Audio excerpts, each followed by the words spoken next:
Former Maryland Governor Republican Larry Hogan joined us on Friday with more about what he thinks about the GOP presidential field. Look, I think there's too many people in the field. You should not be in the race. If you don't make the debate stage, you likely should consider getting out.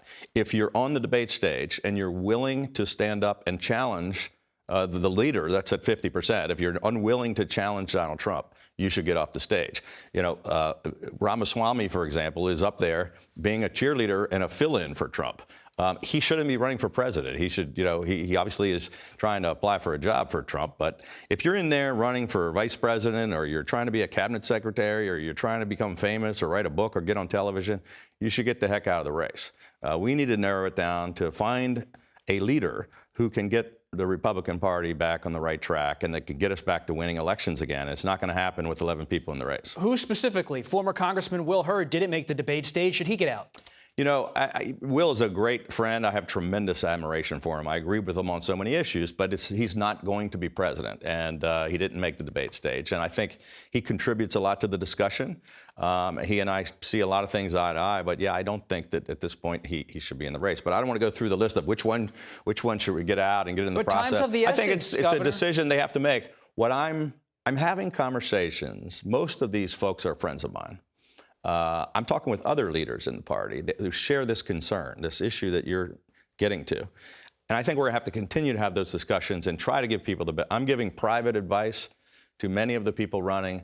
I think other leaders are going to come together, and we're going to have to figure out how can we convince people to put aside their own egos and their own goals to just make sure we do the right thing for the country and the party. How do you force that conversation? It's a difficult one. I've covered politics for years. Most politicians wake up, they look in the mirror, they see a future president. It's tough to have that kind of conversation. It's very, very tough, which is why it hasn't happened yet. But I'm holding out hope that we'll get this figured out. And my total focus at this point is trying to make sure we can get a challenger that's going to win this nomination, that's not Donald Trump, that can get us back to winning elections again and to win the race in November. You said you were going to talk to your friends in the traditional Republican wing of the GOP, a party still dominated by Trump. How would you describe the level of concern? Is it quiet concern, a twiddling of the thumbs right now among donors and traditional Republicans, or is there real alarm that it's September and Trump's dominating? I think there's real alarm, and it's becoming more and more real. I mean, people were somewhat hopeful that we would be in a different place by now. And now they're starting to come to the realization that, hey, we might actually have Donald Trump as the nominee and Joe Biden as the nominee. And this is something that 70% of the people in America do not want. They do not want Donald Trump or Joe Biden. They don't want a rematch. And they don't think these are the two best choices to be running in the race. What about a late entry from Governor Brian Kemp of Georgia or Governor Glenn Youngkin of Virginia? It may not be possible to get on the ballot in Iowa and South Carolina and those early states, but could you see a late entry trying to make a play for the convention? Well, it seems like the opposite of what I've been saying. You know, we've got 11 people in the race. We have 6 of my former gubernatorial colleagues already in the race. I'm not sure whether 1 or 2 more is going to fix the problem. I also just don't think it's going to happen. I mean, they're both great governors. I campaigned and helped both of them. But October 15th is the deadline, and all this talk about somebody's going to get in the end of the year or next year, that's not going to happen. It's 6 weeks away. We'll have more of our conversation with former Governor Larry Hogan after a break. We'll be right back. Here is more of our conversation with former Maryland Governor Larry Hogan, who is an honorary co-chair of the bipartisan group No Labels, which could put together a third-party presidential bid. No Labels is not an effort to try to help Donald Trump and to be a spoiler for Joe Biden. I don't think there's a soul in this organization that's trying to promote Donald Trump. And we don't get into the process and how and why. Basically, you got to figure why are we in this situation? We're in this situation because we have 2 potential terrible nominees of the 2 major parties that 70% of the people in America don't want.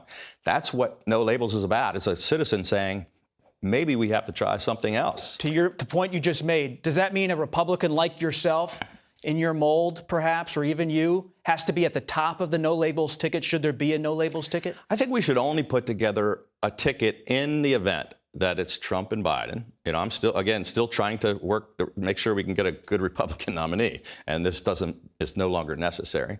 But it has to be a good ticket that can actually win I would only be in it to win it. Nobody's trying to spoil anything. This is about actually receiving a majority of the votes. And I would say the last time we had somewhat of a successful third-party run, it was Ross Perot, who dropped out of the race and had all kinds of problems and came back in and still was at about 20%. But he was a Republican who ran as an independent and took, most people would argue, I think he drew from both sides, but it didn't, hurt the Democrat, hurt the Republican. And the Ross Perot experience in 1992, he gets about 19% of the popular vote, but it's very difficult to win the White House in a system that's the Electoral College. It's very true. It's something that's never really happened. I mean, but we're at a point where we've never been in America, so we just don't know. And you know that things change. We have 8 months to figure this out. We don't know where we're going to be as a country. We don't know who the potential candidates might be, but it very well may be the first time in our history where the American public is really hungry for something like this. If people are frustrated with the Democrats and the Republicans, maybe they are looking for an alternative. But No Labels, the group you're the honorary co-chairman of, has not released its list of donors. They're under the cloud of the election law where they can not be disclosed to the public. Do you believe No Labels now or at some point in the future is going to have to offer Americans clarity about who's spending money on No Labels in order to win the public's trust if they want to move forward? Sure. Well, it's a tax-exempt, grassroots citizen organization, just like thousands of others, and that's just what the rules are. They're not a political party. They don't have a candidacy they're behind. They're not backing anyone.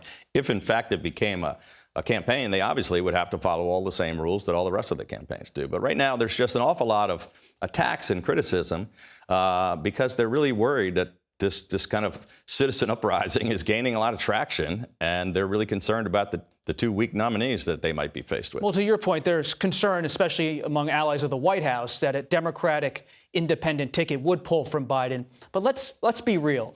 If Trump is going to end up, looks like the nominee come January or February of next year, are you, Larry Hogan, open to being atop a No Labels ticket as a Republican-type candidate with No Labels?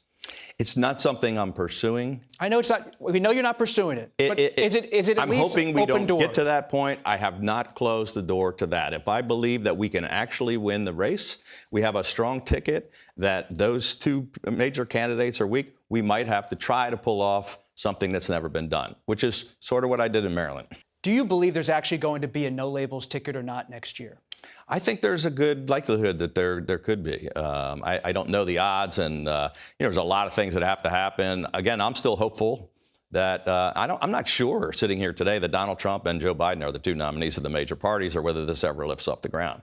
But if in fact that's the case, I do believe that this group has a chance to get access to the ballot in all 50 states. And if they put together, a really great ticket and ran a perfect campaign, that they would actually have a shot to be not just a spoiler, but to be in it to win it.